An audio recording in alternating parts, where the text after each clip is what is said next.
Hey everybody, welcome back to Crash Course Cooking with Chef Paul. We just went boating today, so we're just hungry. I didn't go shopping, so I'm just gonna grab stuff that I have in the fridge and in the pantry. And it's just common stuff that you might have too. So what I want to do is, I've got some chicken, I got some chicken tenders, so we're gonna do that. You can use chicken breasts, you can clean them, pound them out, cut them into strips or whatever you want to do. You can use that. Boneless, skinless chicken is basically all we're looking at here. I'm going to use some butter and some bacon grease. Oh yeah, when you cook bacon, do not throw that grease away. That's a sin. So keep it. It's good flavor. So we got that. An onion. I had some leftover little cherry tomatoes here, so I'm going to add those in at the end. I don't want to cook those in the beginning. These things will pop on you, so you can't cook them in a hot skillet. So we'll just add them at the end. The other thing is elephant garlic. I have elephant garlic because actually regular garlic bothers my wife's stomach. So we got a tip from a friend of ours, and she said try the elephant garlic. And you know, I've cooked with this before. It's huge. I don't know if you've ever seen it before. The cloves, the head's obviously big, and the individual cloves are gigantic too. So anyways, but the flavor is the same. I mean, I've used it for years. It's never bothered me, so I didn't know the difference. But anyways, so I just have some of that, and we're gonna garlic press. Actually, why don't we do that right now? We're gonna press the cloves of garlic, because I'm going to put it right in here. Hope you can see this.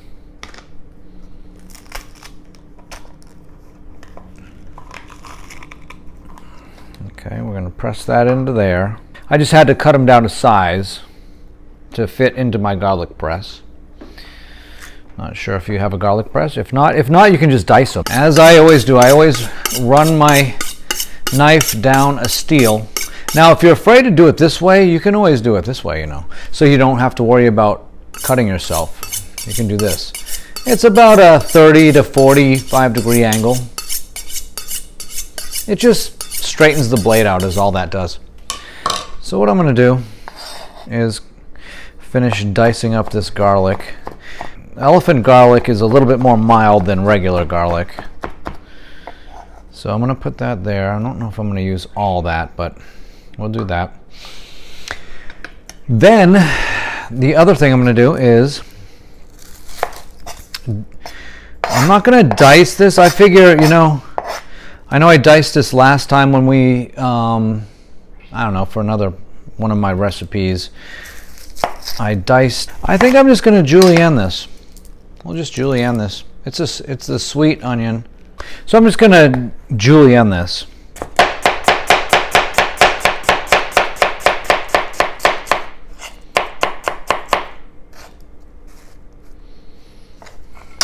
Instead of dicing it. Last time I diced it. This time I'm just julienning this.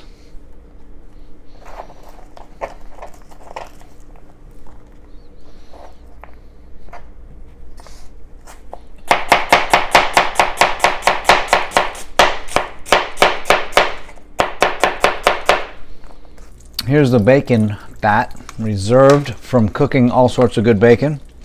And we're going to put in some butter as well.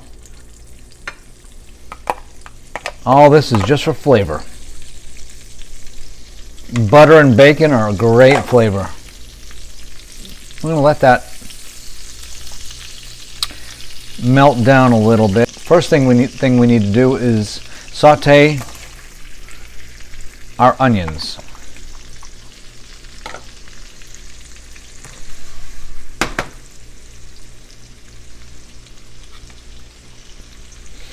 Now this is one onion. The chicken we are going to dredge in flour. When you get all fancy, you can just flip the onions like this. If not, no worries. You can take a spoon or a wooden spoon, whatever, and just mix around like that. Or the extension of my hand, which is my tongue. You can take this, you can move stuff around, pick it up, drop it.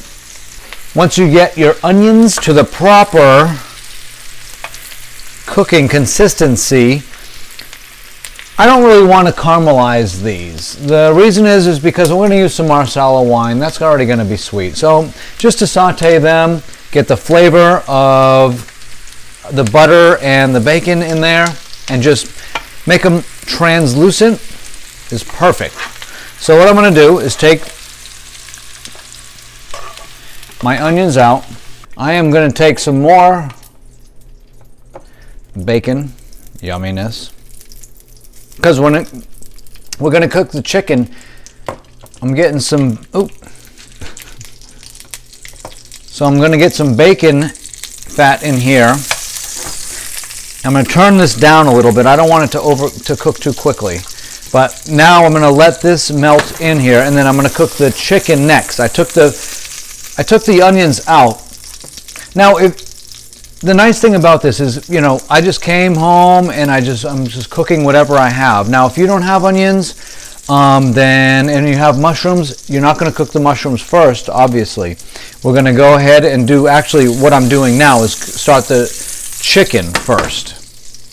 So I'm dredging the chicken in flour. That's going to do a couple of things. It's going to coat the chicken. Turn that down.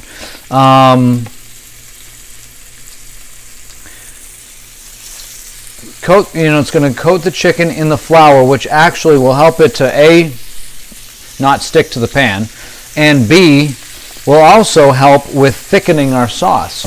We're going to let that cook. I turn the heat down to medium, so we'll just let that do its thing. Now I will turn it up. Oh, I didn't even put my garlic in there. Well, you know, that's okay. That's okay.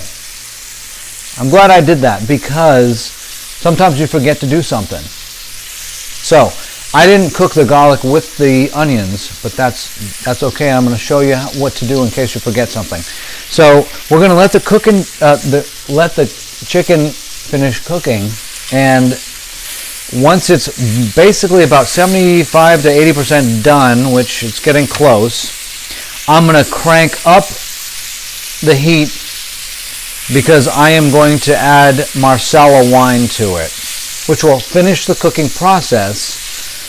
When the Marsala wine's in there, I'm going to add the garlic, and then that'll be fine. All right, I'm going to turn it up high now.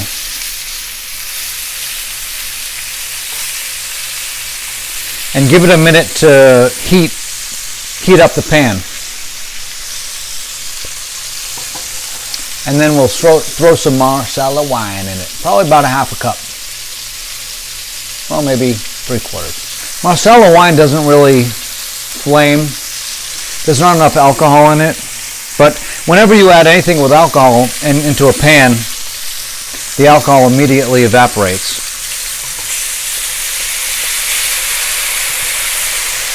We'll do that. Then we're going to throw our garlic in.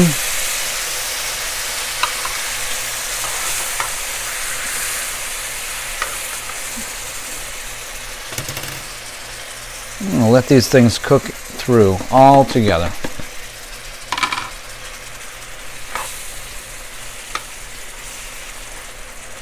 There we go.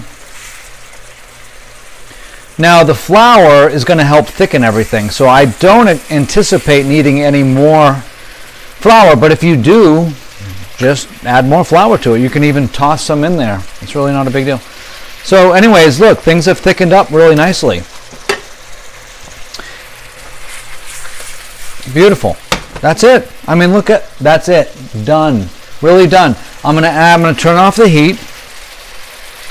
The sauce is thick enough to my liking. So I turn that off. I'm going to add a few tomatoes because they were in the fridge. I figure, why not throw those in there? But I don't want to put them in while I'm cooking because, like I said, they will pop on you. But we just want those heated. So this is a I don't know, kind of a quick chicken marsala. It's just a variation of the chicken marsala that I made for you before. I made a chicken marsala / chicken saltimbocca, which I do need to put in a link in the notes here so that you can make that. But this is just a quick one. I just threw it together. I had marsala and I had some butter, and you can make a sauce out of anything. Yeah, you can, which I do have, I white wine, lemon, and I could have made a piccata sauce for you. I have capers too, but I already made that. That's another one. I also want to show you another variation of this that I can do if you have it in your fridge. Remember when I did the chicken saltimbocca / chicken marsala? Well, this is a variation of all that. This is what I made with basically a makeshift quick version of a chicken marsala, and these are just chives. I had them in the fridge, so here they are. You know, there's that. It's a beautiful dish, nice sauce, beautiful coloring, tastes good. Then the other one was, you know, I made a saltimbocca last time. Well, I also had prosciutto in the fridge, and I have some provolone. So you can you could do this yourself. You could just do that, kind of do a little bit like that. You could put a little bit more sauce on it, which will help melt it. I mean, really, you don't need to put it in the oven. I mean, you can put it in the oven to melt everything, but it'll melt on its own too, because you've got everything there. And you put a little bit of chives or parsley, whatever you have. A little Italian parsley, regular parsley, chives, scallions, whatever. And see how beautiful that looks too. So there you go. 2 more dishes on the fly, real quick. Since I prefer the saltimbocca because it's got the prosciutto and the cheese, I'm going to try this one first.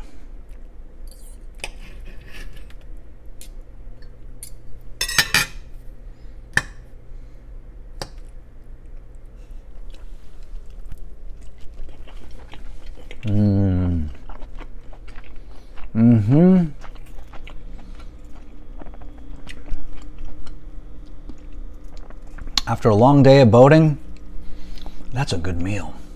And it's so easy to do. Enjoy.